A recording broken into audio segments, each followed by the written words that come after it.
going to just continue the conversation with Trevor Scholz and ask him to tell us what he was going to tell us, which he didn't have time to. If there was another point which you would like to show us, or at least to tell us, because of course we have had the problems with the Übersetzung. I think we've got the big message, very different economy, different way of sharing, but maybe there's some other point which you would still like to I think what's interesting maybe to the audience and also maybe to you is that there is also a way to contribute to this. So not only do we write books about it and organize the people around this, but we're actually also part of building it.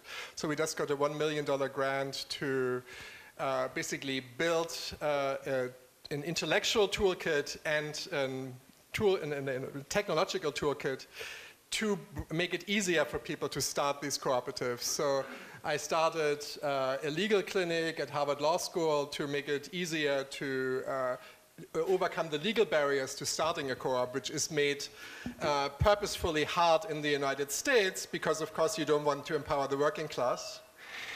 And so you want to try to see how you can sort of overcome those hurdles.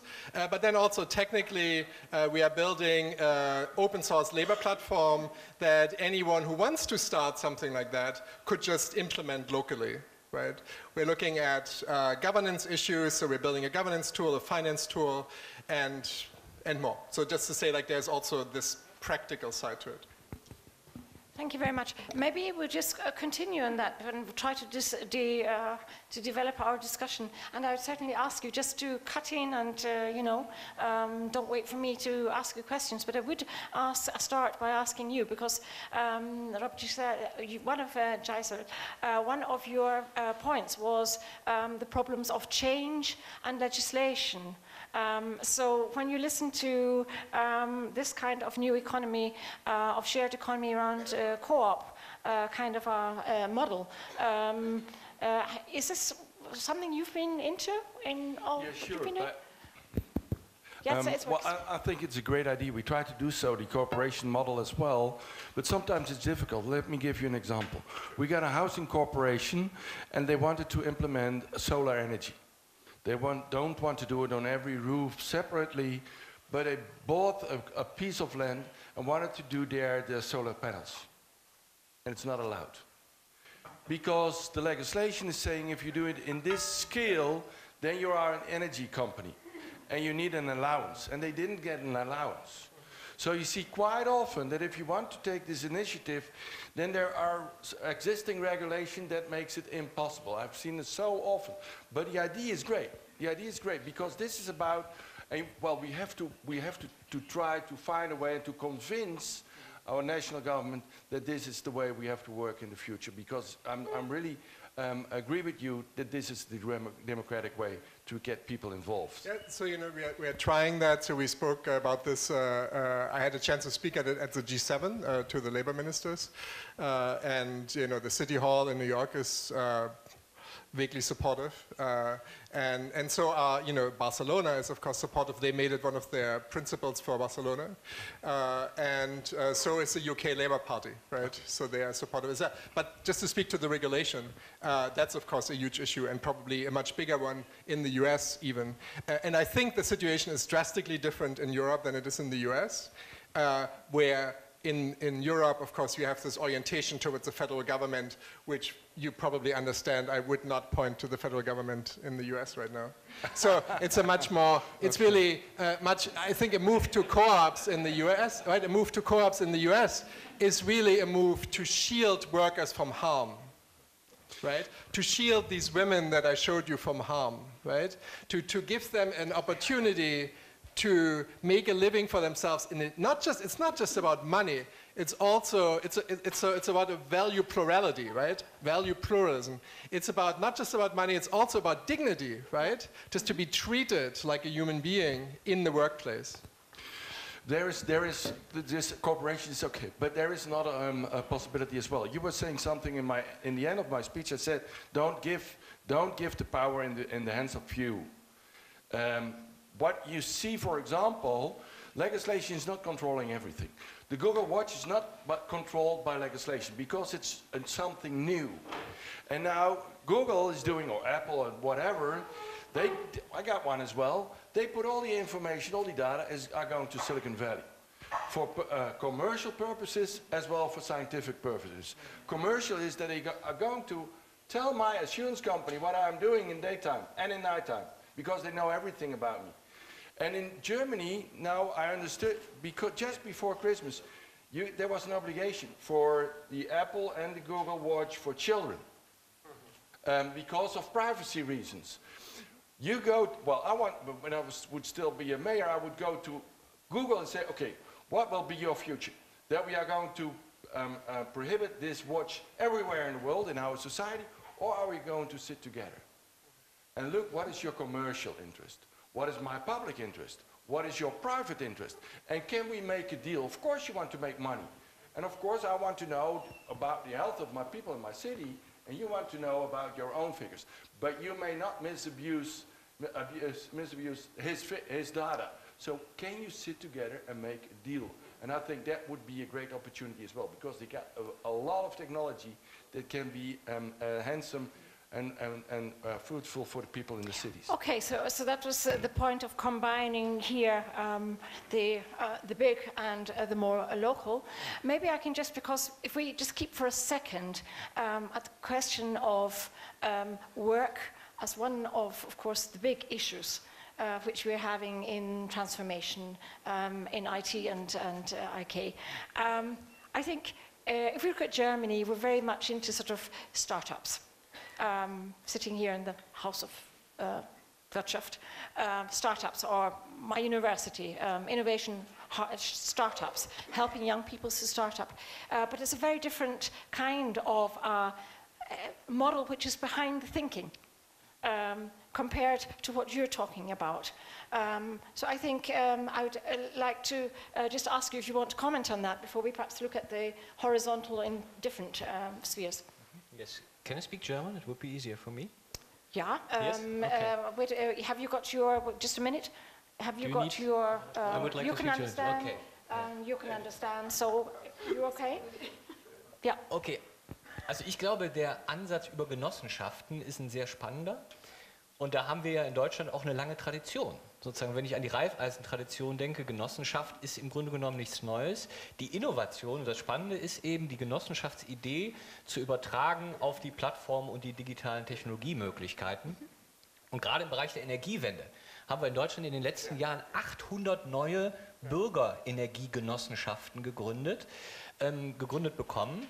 Und das ist ein Riesenfortschritt in diese Richtung. Leider hat auch hier die Gesetzgebung so reagiert, dass sozusagen die großen Energieversorger geschützt werden sollten und daher die Energiegenossenschaften in den vergangenen 3 Jahren ein Stück weit ausgebremst wurden. Also auch hier würde ich zugestehen, politische Regulierung und Gestaltung hat großen Einfluss darauf, ob diese neuen Ansätze eine Chance haben. Auf der anderen Seite glaube ich schon, dass wir in Deutschland auch sehen, nicht nur auf der nationalen Ebene, sondern auf der lokalen Ebene, dass es ja durchaus und erfreulicherweise Regulierung gerade auch im Bereich Arbeitsmarkt und Labor gibt. Und wir haben, wenn man das Koalitionspapier liest, was im Moment auf dem Tisch liegt und möglicherweise ja dann zum Koalitionsvertrag auch werden wird, da stehen 2 Absätze drin zur Sharing Economy. Da steht explizit ein Ansatz drin, wie man eben mit den Mitarbeitern, die für Plattformunternehmen arbeiten, demnächst neue Regulierung schafft. Von daher glaube ich, dass wir beides brauchen. Wir brauchen Regulierung für kommerzielle, profitorientierte Plattformkonzerne und wir brauchen aber auch neue Fördermöglichkeiten und Ansätze für genossenschaftliche Ansätze. Weil ich glaube nicht, dass es auch hier schwarz oder weiß gäbe, sondern ich bin ein Anhänger von pluraler Wirtschaft. Ich glaube, Start-ups, auch Konzerne können viele gute Dienstleistungen und Produkte voranbringen. Sie müssen aber eben auch vernünftig reguliert werden. Und auf der anderen Seite brauchen wir aber auch Möglichkeiten, dass sich eben genossenschaftliche Systeme weiterentwickeln können. Genau, aber der Ansatz ist halt, just think of it in English, it's like when you got up this morning, right, And I don't know, like in New York, I would say you reached over to your cell phone, but you probably don't sleep with your cell phone. But like when you went online this morning, like I'm fairly sure that, you know, all of you went on the sites that are owned by no more than 5 companies, right? So it's an extreme monopolies, right? It's like these winners, these sort of, you know, winner takes all markets.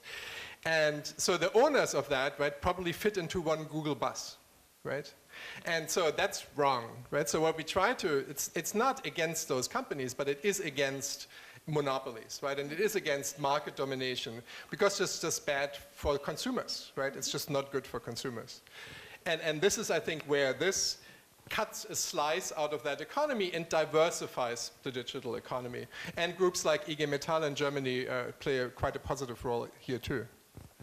I'd like to go one step back and again ask one of the sort of basic questions that we're looking at. What is the city? The European urban city. Is this something which I think when we were listening to you with the horizontal and of course with the digital, which is, I think your slides also showed us very much that the city in Europe, in little Europe, is indeed very, very different to what we are seeing anywhere else. Do we reflect enough on what we have? I think with your examples of the horizontal reaching out to space and with the help of digital IT possibilities of a completely transforming the peripheral, I would say the peripheral in the city, but also the city in the peripheral. Well, first of all, we have to be very clear. It's not only the European city that is like that.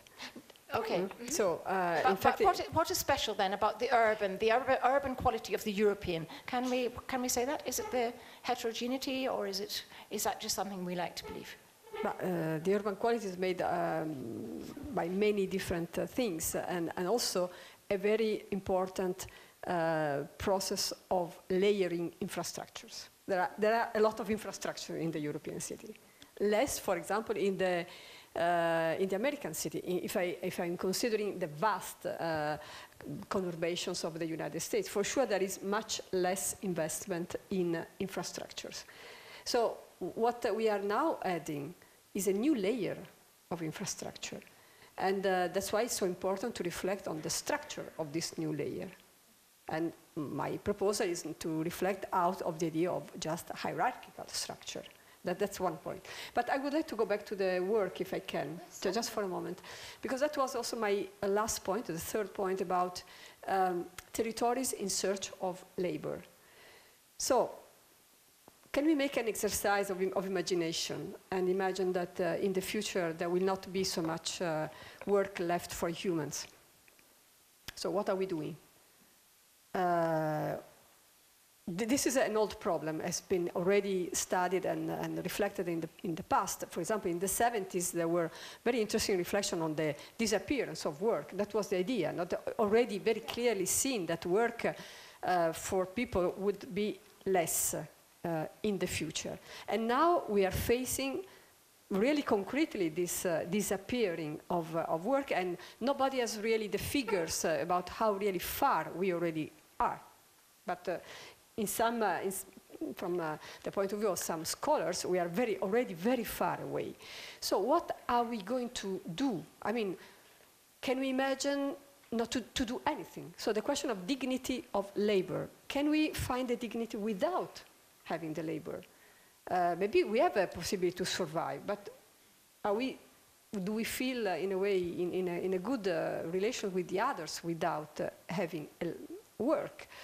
I don't think so. So for this, there is also the very important revival of the basic income idea, which I think should be imagined also in the idea of working, where this work, of course, has a different character from the traditional work, is more free, and is maybe similar to playing together. So it's a societal play.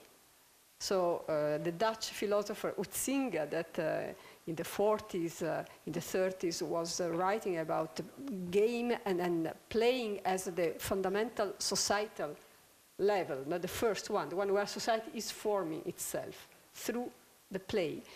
For me, the big play we have to imagine is playing with our territories, urban territories. They deserve a lot of work. They're waiting for work, for labor. They have to be maintained. They have to be, we have to take care of them. We have a lot of risk, climate change, flooding, drought.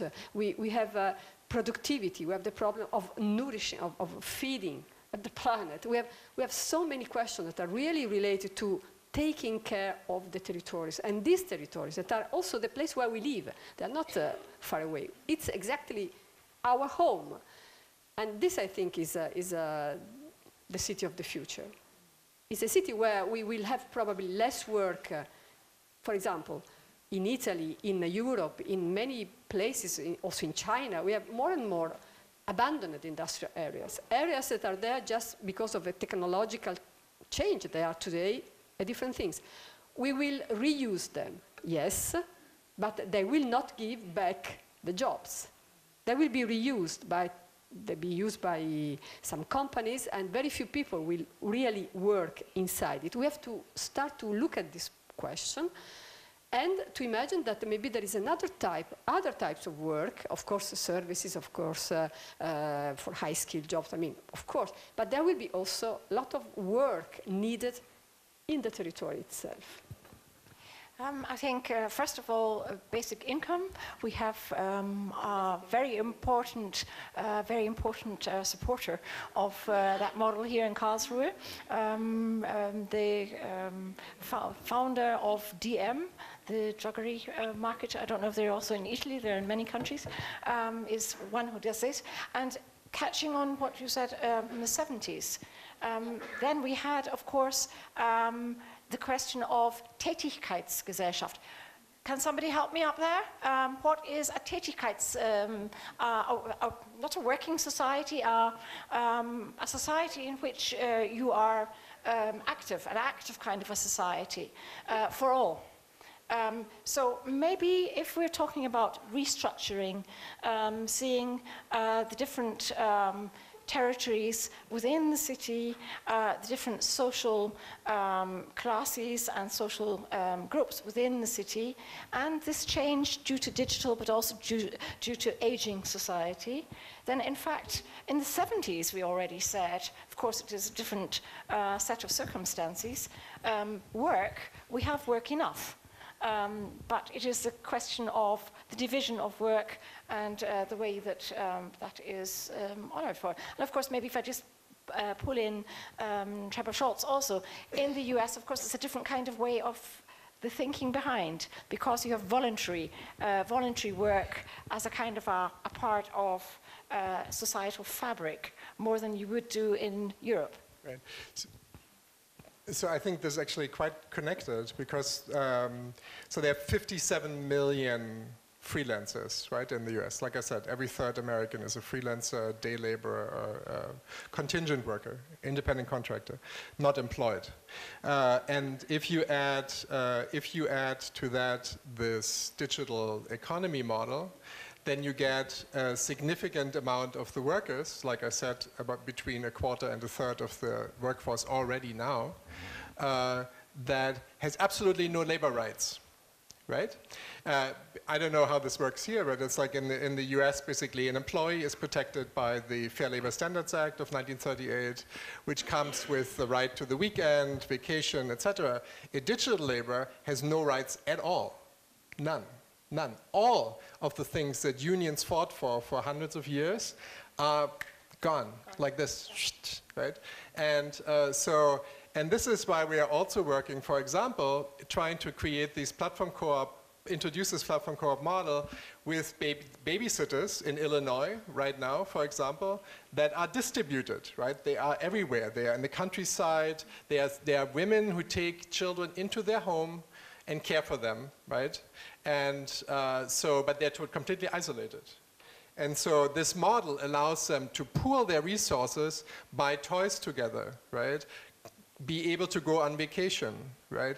Get some labor standards, get colleagues, right? Like have somebody to work. Anyway, so that's one. And the second thing about universal basic income, I think it depends, right? And it all depends on the number of what it actually is. Because as you know, universal basic income, you know, Richard Nixon was a huge supporter of universal basic income, and I can assure you he had a very different idea than what you have in mind. And I have been in meetings, like very high-level meetings in the States on universal basic income, and there are very different forces at work there, right? So this is as much a child of the Republican Party as it is of the Democrats, right? So you can pull this in a, you know, destroy all of social services and give people $700 a month. No, thank you. Thank you very much. Maybe now Britain is going out of the European Union, we can start with the Rhineland model again in Europe. Because everything you are saying is the Anglo-Saxon model about looking to people and to entrepreneurial activities, what you are saying about the labor unions, etc. And there is another approach, and that's the Rhineland model, and maybe we have to reinvent it. And that was what I was saying. It would be great if we could make a European model in which the data, like you were saying, are in the ownership of the people instead of the corporates. And it's not only that, it's a lot more, and we have to think about it. I'm rather positive. 4 years ago, 5 years ago, we started in our region with the term smart society instead of smart city. And at that time, people had something, wow, this was the time of Cisco. Cisco was going around through Europe and telling everyone, if you implement my technology in your city about garbage raising and that kind of thing, whoa, you've got a label smart city. And Barcelona did it, Amsterdam did it, Vienna did it, Berlin did it. All of them said we are a smart city. And a smart society was not an idea. What I feel here yesterday, today, but I see it everywhere now, is that people are thinking in a completely different way. They think about bringing in the community in the discussion, and technology is only to try to improve the life of the people. So I'm rather positive about that point and about the position of Cisco. I hear less of Cisco, although they did a great job. But maybe there is a point of mind where we must be very clear. I hear a lot of talking about things like autonomous cars. You know autonomous cars? What is autonomous? It's not autonomous. The power is in the hands of others. You are now the driver, and an autonomous car is controlled by someone else. That is an autonomous car. So you must think about, they use the term autonomous, but it isn't so. So we must be very clear about what's going on and see what is our position. An autonomous car is okay, but autonomous thinking people is more important. And that is something we have to be put on number one.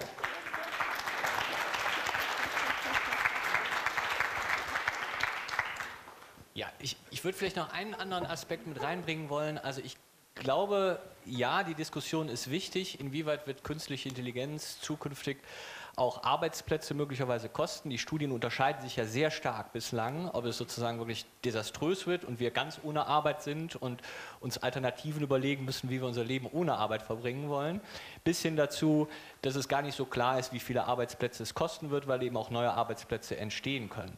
Aber alle diese Studien gehen eben relativ weit in die Zukunft. Und auch die Frage von Grundeinkommen, bin ich mir nicht so sicher, ob sie sozusagen heute tatsächlich für Deutschland jetzt gesprochen zunächst mal die richtige Frage ist. Wenn ich zurückkomme zu meiner Perspektive, dass ich sage, es gibt eine hohe Führungsverantwortung von Politik und Verwaltung auf der kommunalen Ebene, dann muss man ja zunächst mal in der heutigen Situation feststellen, dass wir in Deutschland noch nie mehr Arbeitsplätze hatten als gerade. Natürlich ist ein hoher Prozentsatz auch Teilzeitarbeitsplätze, aber nicht unbedingt erzwungene Teilzeitarbeitsplätze, sondern aufgrund von Menschen wollen Lebensqualität, wollen Menschen haben für private Bedürfnisse, sodass wir eben ein hohes Maß an Arbeitsplätzen haben, dass die Diskussion ja momentan eher ist, gerade auch aus der Wirtschaft betrieben, wir haben Fachkräftemangel möglicherweise, wie kriegen wir sozialversicherungspflichtige Arbeitsplätze gefüllt in den nächsten Jahren? Und wenn man sich die demografische Entwicklung anschaut, dann scheint es ja zu sein, selbst wenn wir durch Digitalisierung und künstliche Intelligenz auch Arbeitsplätze einsparen,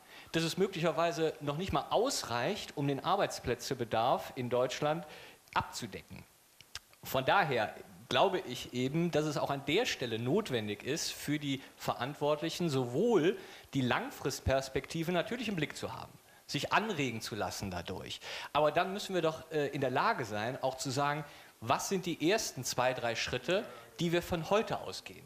Und bei diesen ersten 2, 3 Schritten, da finde ich eben, dass man die sozialen Innovationen, wozu sicherlich auch so ein Ansatz gehört, da ist die Frage zu stellen, sind die Stadtverantwortlichen, haben die schon ausreichend diese sozialen Innovationen im Blickfeld? Gibt es konkrete Möglichkeiten, soziale Innovationen zu unterstützen, damit sie sich ausweiten? Ja?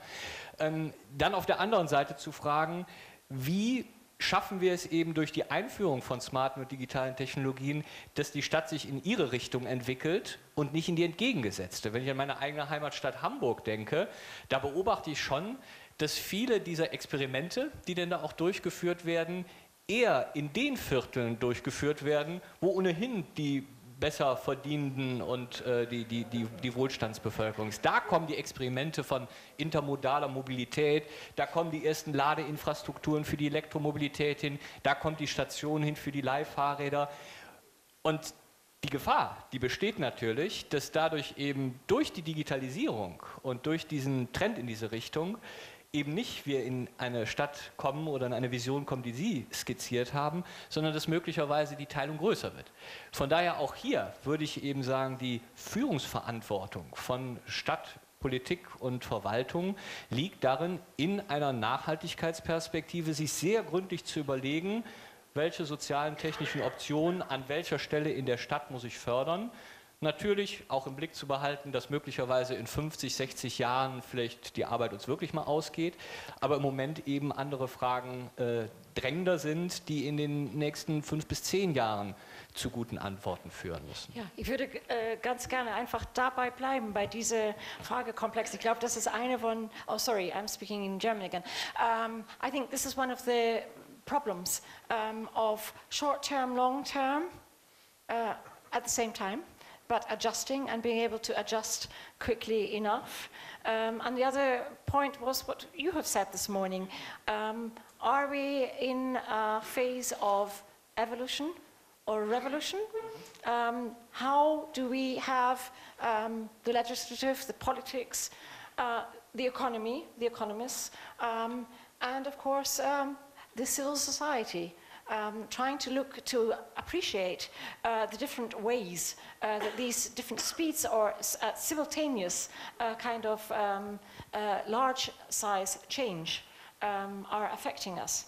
I mean, I always say to my students, we didn't have a computer when we wrote our PhDs. You wrote with a typewriter, you know. So just to try to sort of see how things have changed so quickly, and yet everybody will think it's an evolution, but some things are becoming very quick now. Would you like to start? Ja, ich würde starten. Revolution braucht ja immer ein revolutionäres Subjekt. Das wissen wir aus der Geschichte. Und das revolutionäre Subjekt ist möglicherweise eben die großen Technikkonzerne, die gerne eben dieses revolutionäre Bild auch vermitteln. Dass eben alles disruptiv ist, weil sie natürlich diejenigen sind, die am meisten davon profitieren, wenn wir es als Revolution auch ansetzen und zulassen. Von daher glaube ich eben, sowohl evolutionär als auch revolutionär hängt entscheidend davon ab, wie es von den unterschiedlichen Akteuren auch bewusst gestaltet wird. Ich glaube nicht, dass die Revolution irgendwo über uns herkommt, sondern es gibt revolutionäre Subjekte. Das wäre die Frage, nicht?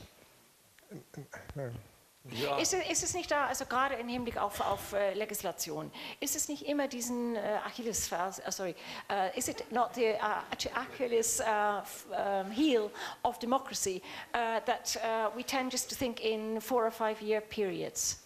And therefore, there are contradictions sort of in the structures of the way we make decisions. I try to explain that it's better to do a kind of evolutionary approach, because we do not know exactly what will happen within 15, 20 years. So you can make a revolution of it, but a revolution is disruption on this moment without a very unsure outcome. On the other hand, sometimes it will happen, and then you have to be adaptive. Like you were saying, 20 years ago we had no computers. Now you can't do without them, by the way.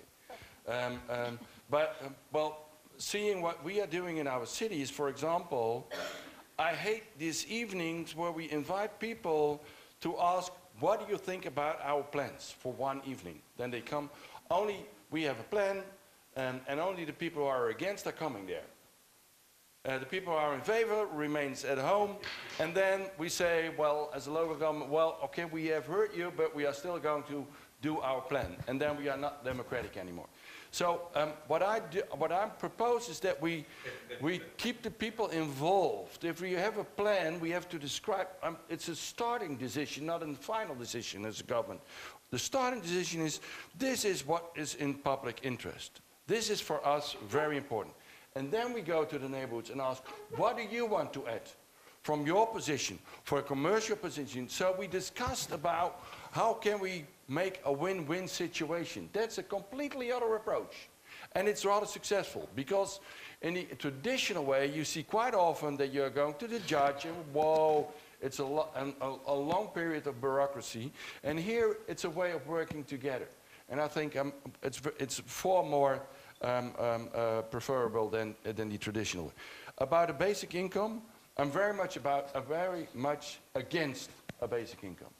Because income is, I believe in independent people. They got their own quality, and there is a value, and so they earn money for what they are doing in a professional way. You get colleagues, you're at a place, and it's not a payoff that you, well, remain at home, we pay your life, and stay there, and you find your own way. That's not their future. So I'm very much against a basic income, and on the other hand, I'm very in favor of robotization, because we got an unbalance in free time, family time, and work time. That's one. And the second one is, I see my own kids, they're going to university. They are learning very hard on this moment for something that is of non-value within 20 years. Because the world is going to change so fast that within 20 years, they need other 5 years to go to the university. And maybe 20 years later, again 5 years.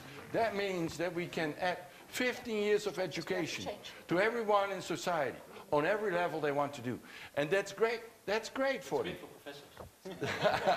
So, and there will be more space for creativity. This all together, I think it's a great opportunity we are facing on this very moment, and I'm very positive and optimistic about it. Thank you very much. Do we have an urgent, otherwise, because I'm afraid, as usual, we are running out of time. Quick answer. Well, it's not an answer. It's just something you said earlier, which I think is really something worth pointing out. Like when you hear all this language, right, by these companies, like, you know, Uber, the on-demand economy, right, the extractive on-demand economy, Deliveroo, all these companies, they are basically appropriating, right, the 1970s language of counterculture, right, and take the social capital of cooperatives and the peer-to-peer economy and just convert this to sell you commercial services, right? This might be obvious to like most of you, but I don't know. I think it's always worth pointing out. This sort of appropriation, you know, Eva Illouz, the Israeli sociologist, basically also drew into this by saying that that they're using this language of intimacy. Right? It's almost as if you're chatting to a lover, right, at night, like on your pillow or something. And to never, I mean, Apple does that, right? Think different, all of these things, but it's all sort of making you think, and you alluded to that too, that they are somehow counterculture, right? Like Google sitting on their rubber balls in their meetings and all that, right? So like, but of course, what they are actually doing is something very different. We will be hearing about that, I am sure, tomorrow in the reading with Professor Poromka, Die Liebe. Only one word about the revolution from the point of view of the city space. I think we are much more in a metamorphosis. So we are changing, but a day we will wake up and we will see that in fact we are different. But the city of the future will not be a distant image of some strange skyscraper.